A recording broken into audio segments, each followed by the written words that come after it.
ഹരിയോ എല്ലാവർക്കും നമസ്കാരം. ഒപ്പം ഗീതാജ്ഞാന യജ്ഞത്തിലേക്ക് ഏവരെയും സഹർഷം സ്വാഗതം ചെയ്യുന്നു. 17-ാം അധ്യായമായിട്ടുള്ള ശ്രദ്ധാത്രയ വിഭാഗ യോഗം, അതിൽ സാത്വികവും രാജസികവുമായ ഭക്ഷണക്രമത്തെ പറയുകയും അതുപോലെ സാത്വികവും രാജസികവുമായ യജ്ഞങ്ങൾ, കർമ്മങ്ങൾ, നമ്മൾ ഏതേത് കർമ്മങ്ങൾ ചെയ്യുന്നതിൻ്റെയും ഒരു ലക്ഷ്യം, അതുപോലെ അത് വളരെ മനോഹരമായി പൂർത്തീകരിക്കുക, അതൊക്കെ വളരെ പ്രധാനപ്പെട്ട ഒന്നാണ്. അപ്പോൾ അത് ചിലപ്പോൾ ചില കർമ്മങ്ങളൊന്നും നമുക്ക് വേണ്ട വിധത്തിൽ പൂർത്തീകരിക്കാൻ സാധിക്കാതെ പോകും. അത് നമുക്ക് ചിലപ്പോൾ നമ്മളോട് ആരെങ്കിലും അത് പറയാൻ വിട്ടുപോയതായിരിക്കാം, അല്ലെങ്കിൽ നമ്മളത് വേണ്ടത്ര ശ്രദ്ധിച്ചില്ല, അങ്ങനെയൊക്കെയുള്ള കാര്യങ്ങളുണ്ട്. അപ്പോൾ അതുണ്ടാവരുത്. അപ്പോൾ അത്തരത്തിലുള്ള തമോ ഗുണികളുടെ കർമ്മങ്ങളെക്കുറിച്ച്, യജ്ഞത്തെക്കുറിച്ച് പറഞ്ഞു. വിധിഹീനം, അസൃഷ്ടാന്നം, അദക്ഷിണം, മന്ത്രഹീനം, ശ്രദ്ധാവിരഹിതം, ഇതൊക്കെയാണ് തമോ ഗുണപ്രധാനങ്ങളായിട്ടുള്ള, അല്ലെങ്കിൽ തമസിൻ്റെ, അജ്ഞാനത്തിൻ്റെ ആളുകൾ അവർ അനുവർത്തിക്കുന്നത് ഇതാണ്. വിധിഹീനം, നാട്ടുനടപ്പില്ലാത്ത, ശാസ്ത്രസമ്മതിയില്ലാത്ത, അങ്ങനെയുള്ള കാര്യങ്ങളാണ് എവിടെയും. അതായത് നിയമം അനുശാസിക്കാത്ത, ഇന്നത്തെ ആധുനിക ഭാഷയിൽ പറഞ്ഞാൽ നിയമം അനുശാസിക്കാത്തത്. അസൃഷ്ടാന്നം, സൃഷ്ടാന്നത്തിനിവിടെ അന്നം എന്തെങ്കിലും ഒന്ന് കൊടുക്കുക എന്ന് പറഞ്ഞാൽ ഇല്ല എന്ന് പറയുക. അതുകൊണ്ടാണ് നമ്മളൊക്കെ വീട്ടിലൊക്കെ ആരെങ്കിലുമൊക്കെ വന്നു കഴിഞ്ഞാൽ ഒരു ഗ്ലാസ് വെള്ളമെങ്കിലും കൊടുക്കണം, അതുപോലും കൊടുക്കാതെ അവിടെ ഇരുത്തി പറഞ്ഞു വിട്ടു. അങ്ങനെയുണ്ട്. വന്ന ആൾക്ക് ഒരു ഗ്ലാസ് വെള്ളം, അയാൾക്ക് വിശപ്പുണ്ടെങ്കിലും ഇല്ലെങ്കിലും ഒക്കെ വളരെ പ്രധാനപ്പെട്ട ഒന്നാണ് ഗ്ലാസ് വെള്ളം കൊടുക്കുക. അങ്ങനെ വെള്ളം അന്നത്തിൽ പെടുന്നതാ സൃഷ്ടാന്നം. അദക്ഷിണം, എന്തെങ്കിലും ദക്ഷിണ കൊടുക്കുക. ദക്ഷിണയുടെ കാര്യം പറഞ്ഞപ്പോൾ നമ്മുടെ ഈ ഗീതാജ്ഞാന യജ്ഞം, ഭഗവത്ഗീത കേൾക്കാൻ തുടങ്ങിയിട്ട് ഇപ്പം എത്ര ദിവസമായില്ലേ? അപ്പോൾ ദക്ഷിണ തരണം, ദക്ഷിണ കൊടുക്കണം, എന്തെങ്കിലും കൊടുക്കണം. അപ്പോഴതിനൊരു പൂർത്തീകരണം ഉണ്ടാകുന്നത്. അങ്ങനെ നമ്മുടെ ദക്ഷിണ നമ്മുടെ സംസ്കാരത്തിൽ വളരെ പ്രധാനപ്പെട്ടതാണ്. അപ്പോൾ നമ്മൾ ഈ ചെയ്യുന്നതെല്ലാം ഒരു എന്താ പറയുക, അങ്ങനെയായിപ്പോയി. ഇത് വലിയ കോമഡി ആയിട്ട് ഇത് കാണാറുള്ളത് നമ്മൾ വിവാഹത്തിൻ്റെ ആ ദിവസമാണ്. പ്രത്യേകിച്ച് പെൺകുട്ടികൾ കല്യാണ മണ്ഡപത്തിലേക്ക് പോകുമ്പോൾ ഈ വെറ്റില അടക്കയും വെച്ച് ദക്ഷിണ കൊടുക്കുന്ന ഒരു പരിപാടിയുണ്ട്. അതിലെന്തെങ്കിലും 1 രൂപയോ അങ്ങനെ എന്തെങ്കിലും ഉണ്ടാവുള്ളൂ. അത് കൊടുക്കും, അത് വേഗം മേടിച്ച് അടുത്ത ആൾക്ക് കൊടുത്തു, അത് കൊടുത്തു അടുത്ത ആൾക്ക്. ഇത് ഇയാൾ മേടിക്കുക, തിരിച്ചു കൊടുക്കുക, മേടിക്കുക, തിരിച്ചു കൊടുക്കുക, ഇത് തന്നെ. അതങ്ങനെയാണോ അത് ചെയ്യേണ്ടത്? അങ്ങനെയല്ല വാസ്തവത്തിൽ. അപ്പം എല്ലാം നമ്മളെ സംബന്ധിച്ച് എല്ലാം ഒരു യാന്ത്രികമാണ്. അപ്പം അദക്ഷിണം, ദക്ഷിണ കൊടുക്കാതെ. മന്ത്രഹീനം, മന്ത്രമൊന്നുമില്ല, മന്ത്രവുമില്ല, തന്ത്രവുമില്ല, തന്ത്രവുമില്ല, ക്രിയയില്ല, ഒന്നുമില്ല. ശ്രദ്ധാവിരഹിതം, ഒരു ശ്രദ്ധയുമില്ലാതെ ചെയ്യപ്പെടുന്ന യജ്ഞം താമസം പരിചക്ഷത്തെ. തമോ ഗുണികളുടെ കർമ്മങ്ങൾ ഇത്തരത്തിലാണ് അവസാനിക്കുന്നത്, അല്ലെങ്കിൽ അവരങ്ങനെയാണ് കർമ്മങ്ങളെ ചെയ്യുന്നത്.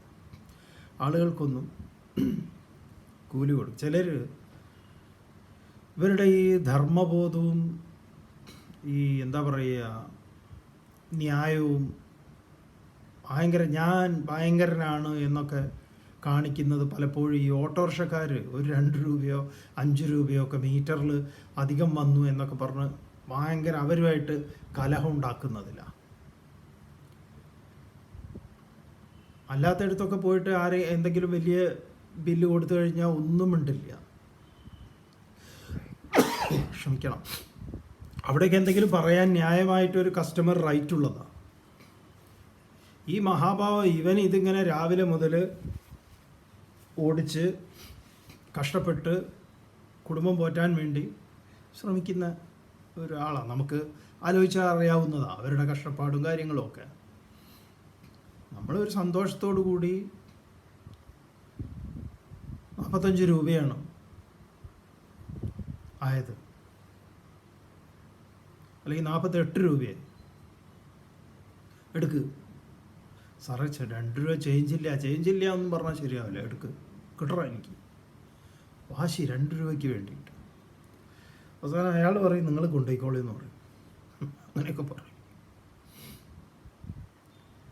എത്രയോ ആളുകളെ നമുക്ക് അറിയാം ഭയങ്കര ലഹള ഉണ്ടാക്കുന്നു, ഈ ഓട്ടോറിക്ഷക്കാരോട് ലഹള ഉണ്ടാക്കും. അല്ലെങ്കിൽ ഇങ്ങനെ ചെറിയ ചെറിയ കാര്യത്തിന് ലഹള കൊടുക്കില്ല. എന്നാൽ അവർക്ക് അവരുടെ കാശ് പോകുന്ന വേറെ വലിയ വഴികളുണ്ട്. അവിടെ ഇവരൊന്നും മിണ്ടാതെ ഇങ്ങനെ നിസ്സഹായനായിട്ടിരിക്കും. അതിൻ്റെയൊക്കെ ദേഷ്യമായിരിക്കാം ചിലപ്പോൾ ഇവിടെ തീർക്കുന്നത്.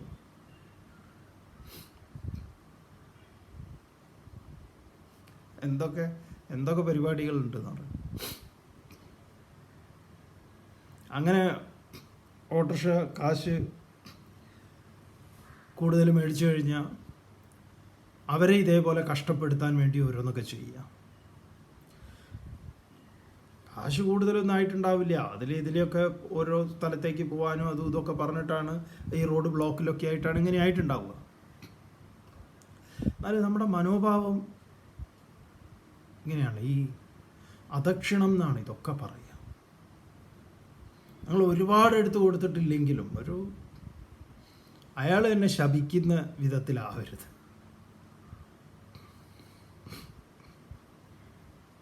തുടർന്ന് ഈ സാത്വിക, രാജസിക, താമസിക ഭാവങ്ങളുടെ എല്ലാ ചെയ്തികളെയും തപസ്സിനെ കുറിച്ചാണ് ഇനി പറയുന്നത്. നേരത്തെ തന്നെ ഭഗവാൻ പറഞ്ഞതാ തപസ്സിനെ കുറിച്ച്, ഭക്ഷണത്തെക്കുറിച്ച്, യജ്ഞത്തെക്കുറിച്ച് എല്ലാം കേട്ടാലും. തുടർന്ന് പറയാം 14-ാമത്തെ ശ്ലോകത്തിൽ. ദേവ ദ്വിജഗുരു പ്രാജ്ഞ പൂജനം ശൗചമാർജവം ബ്രഹ്മചര്യമഹിംസാ ച ശാരീരം തപ ഉച്യതേ.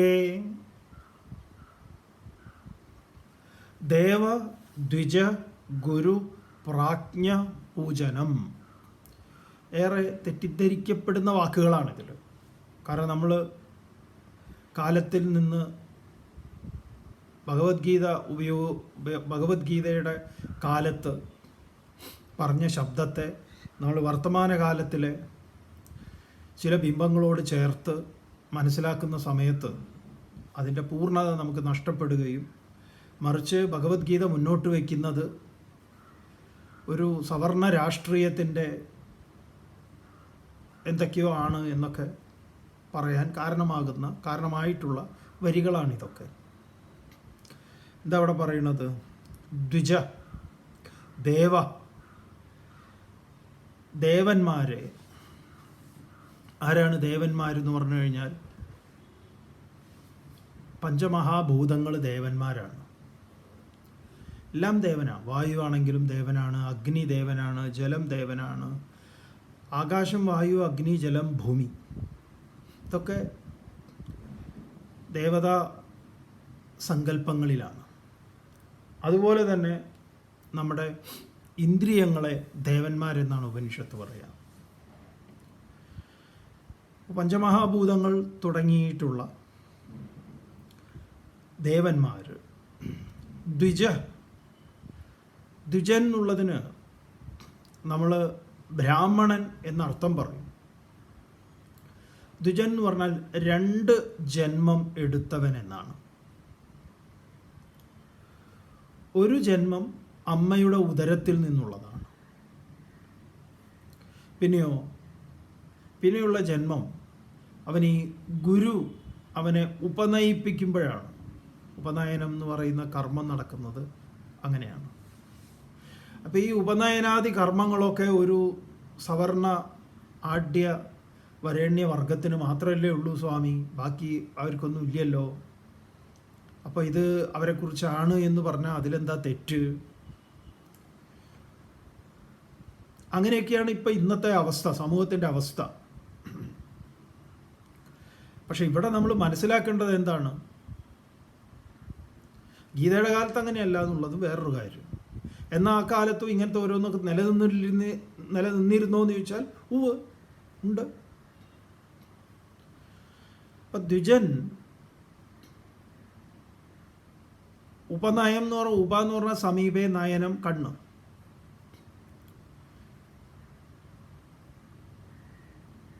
അപ്പം രണ്ടാമത് ഗുരുവിൻ്റെ ഉപദേശം ഹേതുവായി അവനൊരു പുതിയ ജന്മം ഉണ്ടാകുന്നുണ്ട്. ആ ജന്മം അവൻ്റെ ജ്ഞാന ചക്ഷുസ് തുറക്കുന്നതിലൂടെയാണ്. നമ്മൾ ഈ നേത്രോന്മീലനം എന്നൊക്കെ പറയുന്ന ഒരു ചടങ്ങുണ്ട് ക്ഷേത്രത്തിൽ, വിഗ്രഹത്തിൻ്റെ മുകളിൽ. അതുപോലെയാണ്. അപ്പം ഇവിടെ ദ്വിജൻ എന്ന് പറയുന്നത് സത്യം സാക്ഷാത്കരിച്ചവർ, അവരെയാണ് ദ്വിജൻ എന്ന് പറയുന്നത്. അപ്പം ദേവന്മാർ, ദ്വിജന്മാർ, അതുപോലെ ഗുരുക്കന്മാർ, പ്രാജ്ഞ പണ്ഡിതന്മാർ, ഇവരെയൊക്കെ പൂജനം, റെസ്പെക്റ്റ് ചെയ്യുക വളരെ പ്രധാനപ്പെട്ട ഒന്നാണ്. ഇതിനോടൊക്കെ നമുക്ക് പ്രകൃതിയിലെ പഞ്ചമഹാഭൂതങ്ങളോട്, അതിനോട് നമുക്ക് റെസ്പെക്റ്റ് വേണം. അതുപോലെ ഈ സത്യദർശികളായിട്ടുള്ള, ഇത് കേവലം ഒരു കാവ്യം താടിയായിട്ട് ബന്ധപ്പെട്ട് നിൽക്കുന്നതല്ല.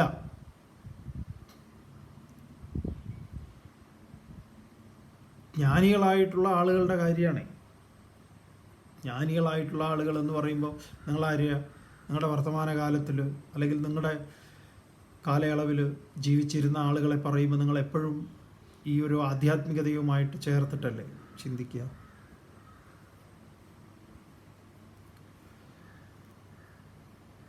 ഇപ്പോൾ ശ്രീനാരായണ ഗുരുദേവൻ്റെ കാലം, നമ്മളൊന്നും ആ കാലത്ത് ജീവിച്ചവരല്ലല്ലോ, പക്ഷെ വലിയ ദൂരമുള്ളതല്ല. ഇപ്പോൾ ശ്രീനാരായണ ഗുരുദേവൻ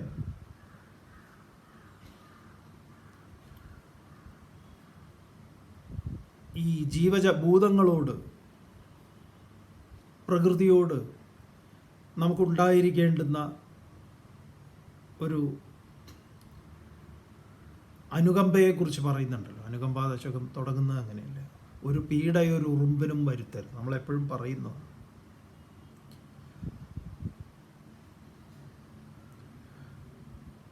അപ്പോൾ ഒരു ഉറുമ്പിന് ഒരു പീഡ ഉണ്ടാവുക എന്ന് പറയുന്നത്, അപ്പോൾ ഒരു ഉറുമ്പിൻ്റെ പീഡയിൽ കരുതലുള്ള ഒരാൾ എത്രമാത്രം സഹജീവികളോട് സ്നേഹമുള്ള ആളാണ്. അയാൾക്ക് വെറും ഉറുമ്പിൻ്റെ കാര്യത്തിൽ ഉറുമ്പ് സ്നേഹമല്ല, എല്ലാറ്റിലും അതുണ്ട്. അപ്പം അതിനെ വേറൊരു തരത്തിൽ ഉൾക്കൊണ്ട് പ്രവൃത്തിയിൽ വരുത്തിയ ഒരാളായിരുന്നു നമ്മുടെ വൈക്കം മുഹമ്മദ് ബഷീർ. വൈക്കം മുഹമ്മദ് ബഷീറിനെ നമ്മളിങ്ങനെ ജ്ഞാനി എന്നുള്ള നിലയിൽ നമ്മുടെ മുന്നിലേക്ക് ആ പേര് വരുമോ? സാധാരണഗതിയിൽ ഒരു സാഹിത്യകാരൻ എന്നുള്ളതിലേ വരും. എന്നാൽ അങ്ങനെ അദ്ദേഹം അതല്ലേ എന്ന് ചോദിച്ചാൽ, അതെ, മൂപ്പരുടെ ഒരു പഴയ ദൂരദർശൻ്റെ ഇൻ്റർവ്യൂ ഉണ്ട്, അത് കാണണം. അതേ ഹിമാലയം മുഴുവൻ യാത്ര ചെയ്ത ആളാണ്. അതേ ഒരു സൂഫി സന്യാസി വര്യനായിരുന്നു. ആയിരുന്നു എന്നല്ല, ആയിരുന്നു എന്ന് പറഞ്ഞാൽ അദ്ദേഹം ഇപ്പം ഇല്ലല്ലോ, അങ്ങനെ ജീവിച്ച ആളാണ്. അപ്പം മൂപ്പരെ കുറിച്ച് ഈ കാരശ്ശേരി മാഷ് പറയുന്നൊരു കാര്യമുണ്ട്. വൈക്കം മുഹമ്മദ് ബഷീർ ചായ കുടിച്ചു കഴിഞ്ഞാൽ ഗ്ലാസ് കമഴ്ത്തി വയ്ക്കുന്നു. മൂപ്പരോട് ചോദിച്ചു എന്തിനാ ഇങ്ങനെ ചെയ്യുന്നതെന്ന് വെച്ചപ്പോൾ അതിലാ ഇറ്റ് ചായ നുണയാൻ വേണ്ടി വരുന്ന ഉറുമ്പുകൾ അതിൽ കിടന്ന് ചാവുമെന്ന് പറയും. അപ്പോൾ മുമ്പരത് തമാശയല്ല, മുമ്പര അവരുടെ എല്ലാ കാര്യവും അങ്ങനെയാണ്. അവരുടെ ആ ജീവകാരുണ്യത്തിൻ്റെ പുസ്തകം ഉണ്ടല്ലോ, ഭൂമിയുടെ അവകാശികൾ, അത് വായിച്ചു കഴിഞ്ഞാൽ എന്ത് മനോഹരമായിട്ടാണ് എഴുതിയിരിക്കുന്നത്. അപ്പം അങ്ങനെയുള്ള ആളുകൾ, ആ മനോഗതിയുള്ള മനസ്സിനെ ആ നിലയിൽ ചിട്ടപ്പെടുത്തി ആ സത്യത്തെ ഉൾക്കൊണ്ട് നമുക്ക് പകർന്നു തരുന്നവരാണവർ. അങ്ങനെയുള്ള ആളുകളെ നമ്മൾ എന്തു വേണം? കവികൾ, ക്രാന്തദർശികളാണ്, ഇവരെയൊക്കെ നമ്മൾ റെസ്പെക്റ്റ് ചെയ്യണം എന്ന് പറയും.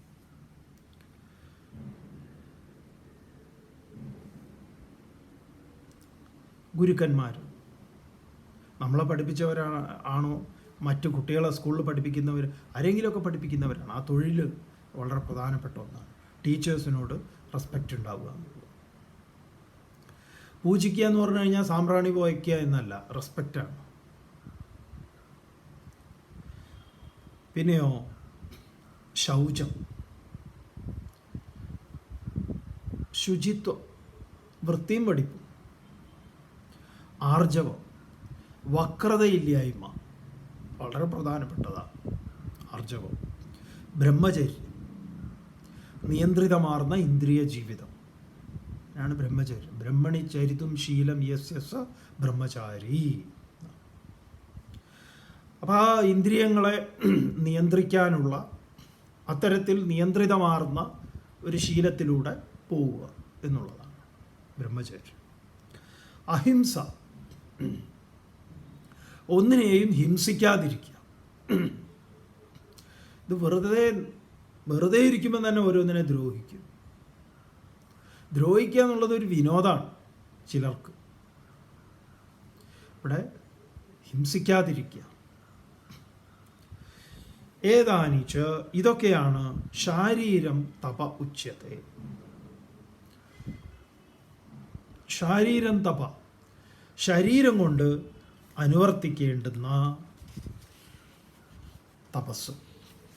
അപ്പം ശരീരത്തിനെ സംബന്ധിക്കുന്ന തപസ് എന്താണെന്ന് വെച്ചാൽ ഇതാണ്. ഇപ്പം തന്നെ ഒരു വ്യക്തത വന്നിട്ടുണ്ടാവുമല്ലോ. കാട്ടിൽ പോയി ഇങ്ങനെ ഇരുന്നിരുന്നിരുന്ന് ചെതല് വരലാണോ തപസ്? അല്ല. ഒരു സമൂഹ ജീവി എന്ന നിലയിൽ നമ്മളൊക്കെ തന്നെ എത്രമാത്രം തപശ്ചര്യയിൽ വ്യാപരിക്കേണ്ടവരാണ്. ഈ തപസ് ഈ ആധുനിക ലോകത്ത്, വർത്തമാന കാലത്ത് ഒരു അനാവശ്യ ഘടകമാണെന്ന് തോന്നുന്നുണ്ടോ? ഗീത പറയുന്ന തപസ് അതിൽ വെറുതെ ശ്ലോകത്തെ അങ്ങനെ തന്നെ വ്യാഖ്യാനിച്ചിട്ടുള്ളൂ, വേറെ വലിയ വ്യാഖ്യാനത്തിലേക്കൊന്നും പോയിട്ടില്ല. ഒരു നല്ലൊരു സൊസൈറ്റിയിൽ ഓരോ നല്ല ആളുകളെ സൃഷ്ടിക്കുന്നതിൽ, ഒരു ഉത്തമ പൗരൻ, ഒരു മാതൃക സമൂഹത്തെ സൃഷ്ടിക്കുന്നതിൽ ഇത്തരം ആശയങ്ങൾക്ക് പങ്കില്ലേ? തീർച്ചയായിട്ടും.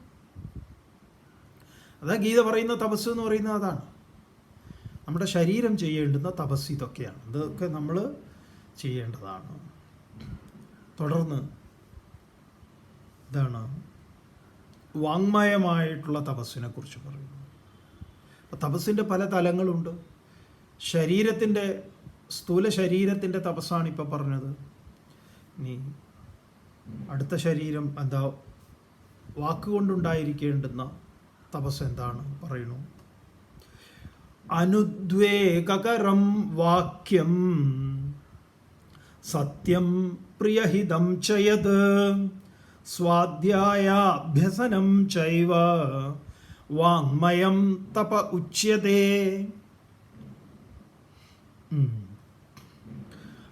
അനുദ്വേഗകരം വാക്യം.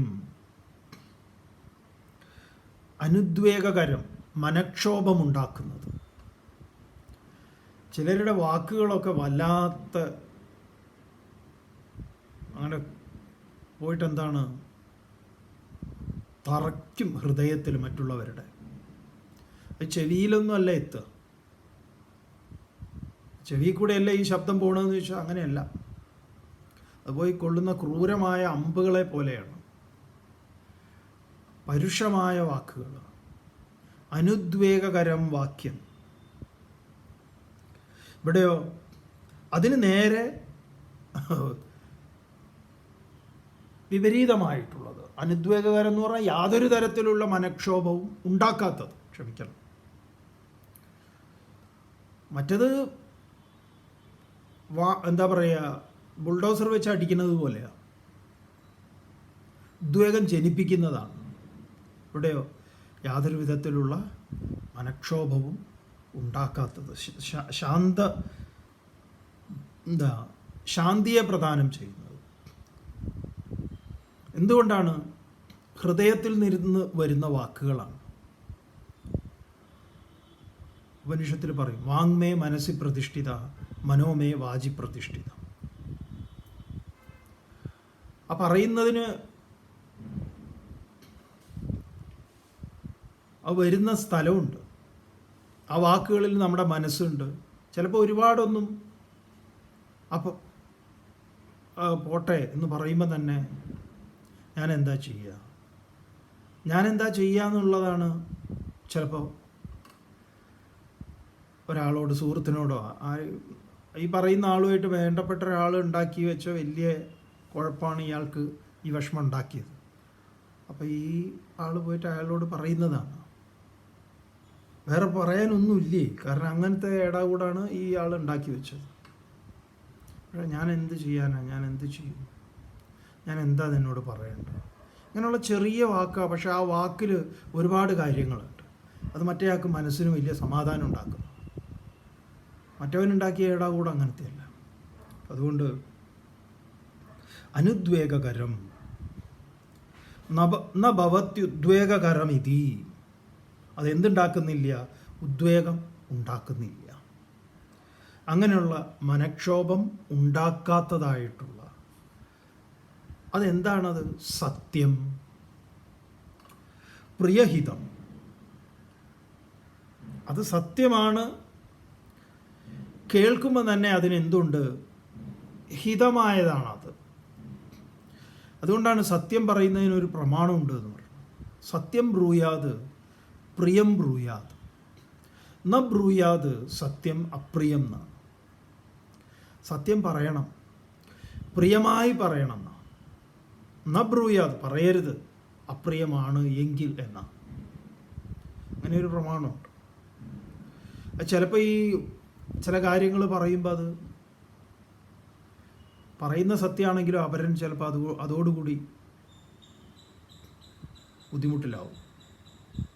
അപ്പോൾ സത്യം പ്രിയഹിതം ചെയ്യത്, സത്യമായിരിക്കണം, എന്നാൽ കേൾക്കാൻ സുഖമുള്ളതും ആയിരിക്കണം.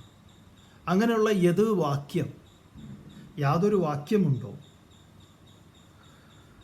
സ്വാധ്യായാഭ്യസനം ഏവാ, സ്വാധ്യായാഭ്യാസനം, സ്വന്തം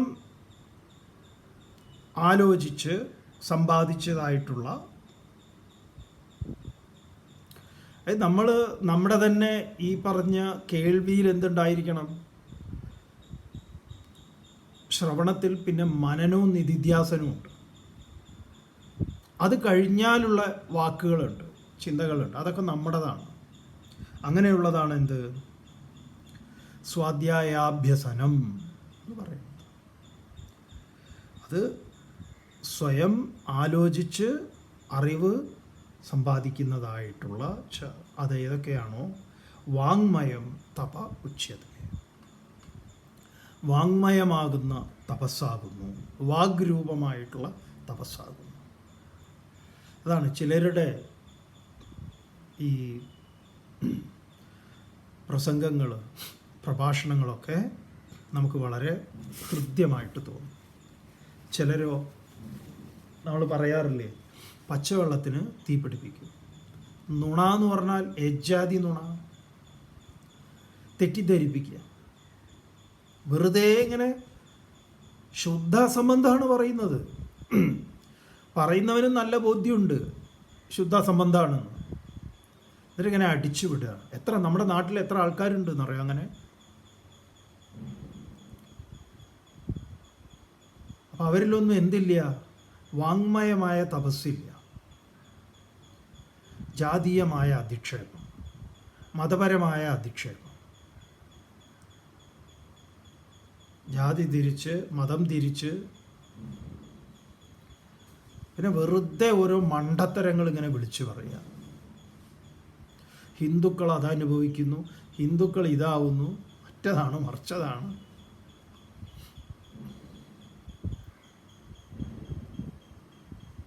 നാട്ടിൽ അശാന്തി ഉണ്ടാക്കുന്ന വാക്കുകൾ കേൾക്കുമ്പോൾ ഇത് ഈ പ്രഭാഷണം കേട്ട് കഴിഞ്ഞാൽ തന്നെ പോയിട്ട് മറ്റവന് 2 തല്ല് കൊടുക്കാൻ തോന്നും.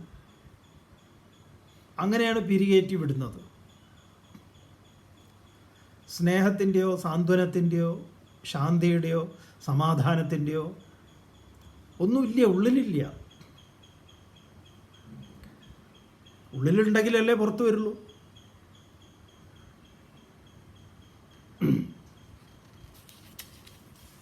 അപ്പോൾ ശരീരമായി, വാങ്മയമായി, ഇനി മനോമയമായിരിക്കുന്നത് എന്താണ് പറയുന്നത് ഒക്കെ വളരെ പ്രധാനപ്പെട്ടതാണ്. വിസ്തരിച്ച് പറയാനുണ്ട് ഇതിൽ. തുടർന്ന് 16-ാമത്തെ ശ്ലോകം കൊണ്ട് പറയണം.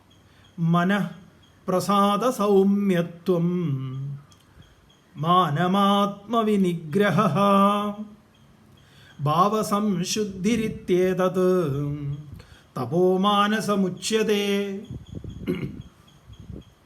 മനഃപ്രസാദ സൗമ്യത്വം, മനഃപ്രസാദ മനസ്സിൻ്റെ ഒരു ശാന്തി. നമ്മൾ ഈ അന്തശീതളിമ എന്ന് പറയുമല്ലോ, വളരെ പ്രധാനപ്പെട്ടതാണ്.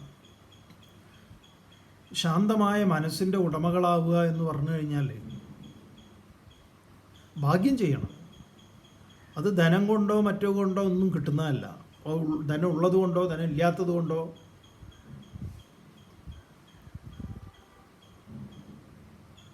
അതിനാണ് ഈ ആധ്യാത്മികതയുടെ ഏറ്റവും വലിയ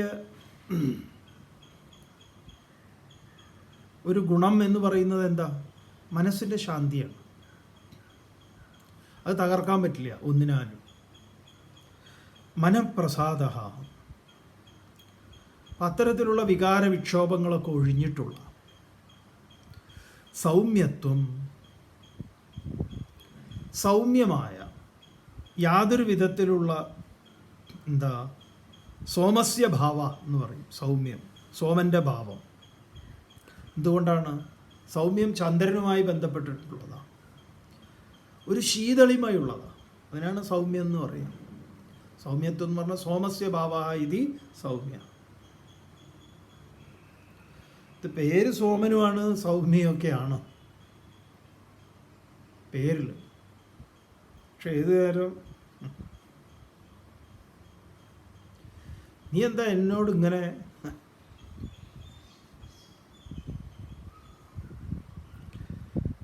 സൗമ്യത്വം, ഈ ക്രൂരത ഇത്യാദികളൊന്നും ഇല്ലാത്ത മൗനം,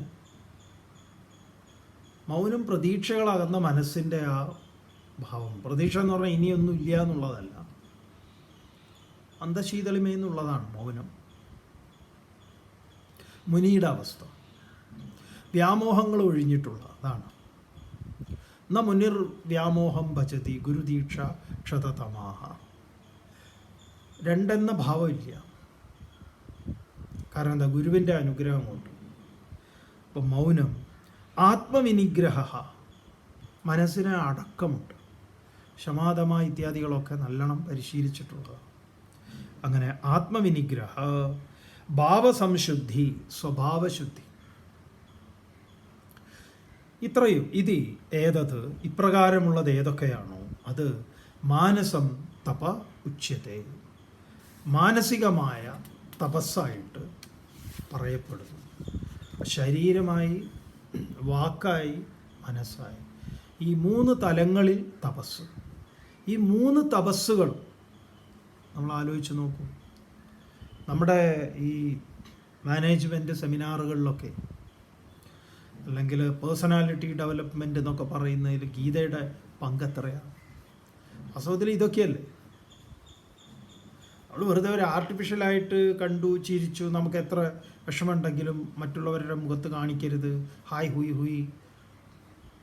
അത് കൃത്രിമമായിട്ടുള്ള ഒരു നിങ്ങളെയാണ് നിങ്ങൾ അവതരിപ്പിക്കുന്നത്. അതല്ല ഇവിടെ പറയും. ഇവിടെ പറയുന്നതും ഇവിടെ നമ്മളെ ബോധിപ്പിക്കുന്നതും പഠിപ്പിക്കുന്നതും ഇതായിത്തീരാൻ കുറേയും കൂടെ നമ്മളോട് ആവശ്യപ്പെടുന്നത് ഈ ഒരു പ്രകൃതി അനുസാരികൾ, പ്രകൃതി എന്ന് പറഞ്ഞാൽ ഈ പ്രകൃതത്തിന് നമ്മുടെ അതുമായി സഹവസിക്കുന്ന ഒരു ഏർപ്പാടാണ്. അപ്പം ഇതിൻ്റെ ഒരു സൗന്ദര്യം അനുഭവിക്കുമ്പോൾ തന്നെ നമുക്ക് മനസ്സിലാവോ ഒരു സമാധാനമുണ്ട്.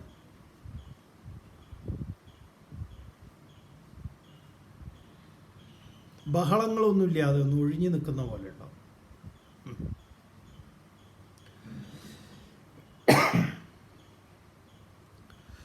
ബാക്കി വരുന്ന ഭാഗങ്ങൾ നമുക്ക് നാളെ കാണാം.